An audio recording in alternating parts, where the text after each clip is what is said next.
Look, let's say you're socially anxious. Okay, so what happens when you're socially anxious? You go to a party, your heart's beating. Why? The party is a monster. Why? Because it's judging you. And it's judging you, it's putting you low down the dominance hierarchy, because that's what a negative judgment is. And that interferes with your sexual success. And that means that you're being harshly evaluated by nature itself. Right? So you are confronting the dragon of chaos when you go into the social situation. And so what do?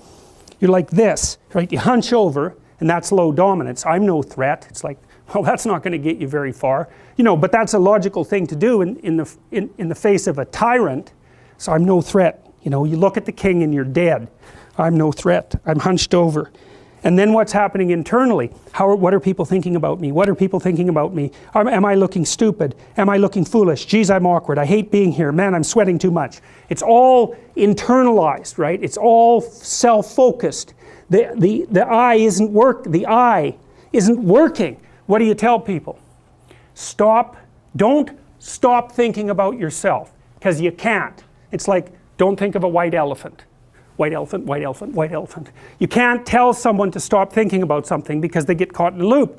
What you do with socially anxious people is you say, look at other people. Look at them, right? Why? Because if you look at them, you can tell what they're thinking. And then unless you're terribly socialized, and some people are. Some people have no social skills, and so the reason they can't go to a party is because they don't even know how to introduce themselves. Like no one ever taught them how to behave. And so they're really good candidates for behavior therapy, because you walk them through the process of how you actually manifest the procedures that are associated with social acceptability.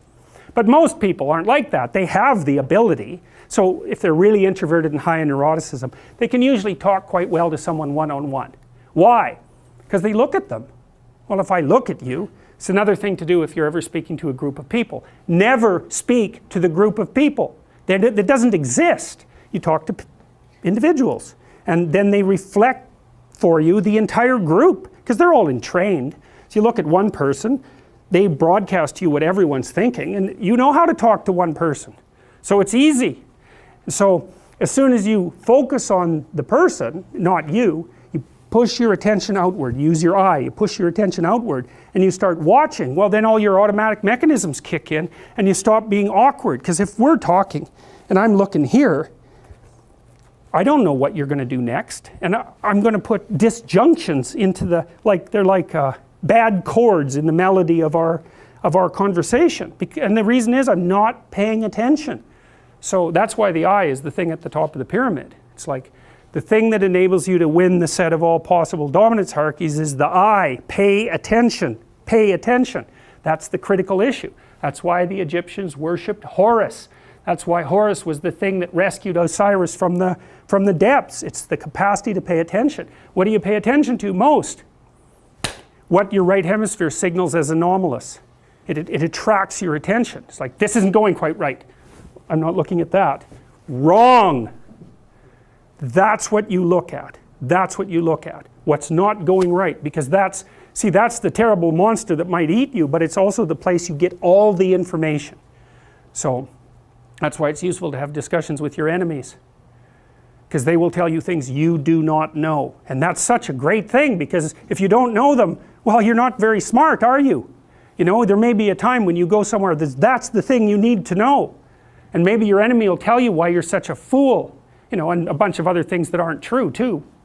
But even one thing that's accurate, it's like, yeah, thanks very much, man, maybe I'll do some work on that, and I won't have to carry that forward. So, and then that's part of the reason, again, why the terrible predator, it's always the terrible predator that has the gold. It's like, it's the person who delivers the message you do not want to hear. So it's rough, but it doesn't matter. Life is rough. To move forward, you know. I mean, I've dealt with lots of people who have anxiety disorders, you know. And one thing about people who have anxiety disorders is they are not mysterious to me. I understand, it's no problem for me to understand why people have anxiety disorders, or why they're depressed, or why they have substance use problems.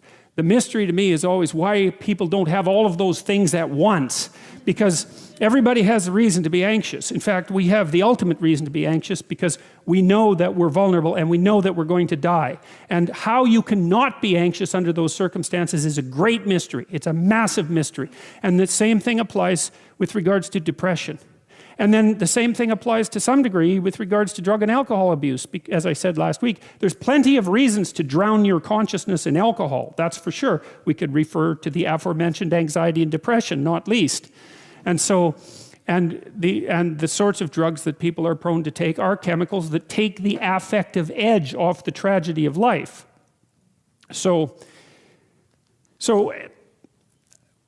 back to the issue of fear. I mean, Abraham is self-conscious, that's what this commentary says, but the thing is he moves forward despite that. He's self-conscious and he knows the danger, but he moves forward despite that. And that's actually the appropriate response in the face of actual non-naive understanding of what constitutes life. Like if you're naive and you move forward, it's like, well, what the hell do you know? You know, there's no courage in naivety because you don't know what there is to stop you. You don't know what dangers you might apprehend, but to be aware of what it is that your problem is. So to be alert existentially, let's say, or to be fully self-conscious means that you're perfectly aware of your limitations and how you might be hurt. And then to make the decision to move forward into the unknown and the land of the stranger. Anyways, I would say that's one of the secrets to a good life. And I can say that really without fear of contradiction, I would say, because the clinical literature on this is very, very, very clear. What you do with people who are afraid, and to some degree depressed, but certainly anxious, is you lay out what they're anxious about, first of all, in detail. What is it that you're afraid of? What might happen? And then you decompose it into small problems, hypothetically manageable problems, and then you have the person expose themselves to the thing that they're afraid of, and what happens isn't that they get less afraid. That isn't what the clinical literature indicates exactly. What happens instead is they get braver. And that's not the same thing, right? Because if you get less afraid, it's like, well, the world isn't as dangerous as I thought it was, you know, silly me. If you get braver, that's not what happens. What happens is, yeah, the damn world's just as dangerous as I thought, or maybe it's even more dangerous than I thought, but it turns out that there's something in me that responds to taking that on as a voluntary challenge and grows and thrives as a consequence. And there's no doubt about this. Even the psychophysiological findings are quite clear. If you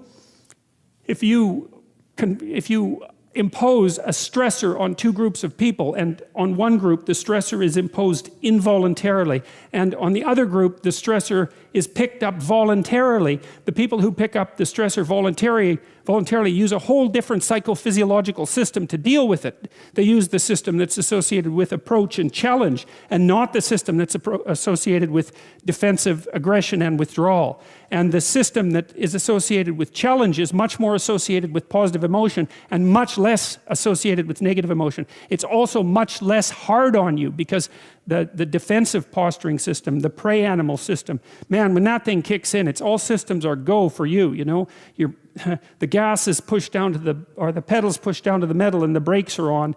You're using future resources that you could be storing for future time right now in the present to ready yourself for emergency. So there's nothing simple or trivial at all about the idea of being called to move forthrightly forward into the strange and the unknown. And there's a real adventure that's associated with that, right? So that's an exciting thing, which is part of the reason why people travel. And then also to see yourself as the sort of creature that can do that, is willing to do that on a habitual basis, is also the right kind of tonic for, I hate this word, for your self-esteem. You know, because the self-esteem has nothing to do with feeling good about yourself. As I already mentioned, there isn't necessarily a reason why a priori you should just feel good about yourself. But if you can view yourself acting in a courageous and forthright manner and encountering the world and trying to improve your lot and taking risks, you know, in a non-naive way, well, then you have something that you can comfort yourself with at night when you're wondering what the whole damn point of your futile and miserable life. And so And that's necessary because it's often the case that you wake up at 4 in the morning, or at least sometimes the case that you wake up at 4 in the morning when things haven't been going that well and wonder just what the hell the point is of your futile and miserable life. You have to have something real to set against that. It can't be just rationalizations about how, you're a valuable person among others, even though that's true. That's not good enough. You need something that's more realistic to set against that. And observing courage in yourself is definitely one of the things that can help you sleep soundly at night when things are destabilized a little bit around you. So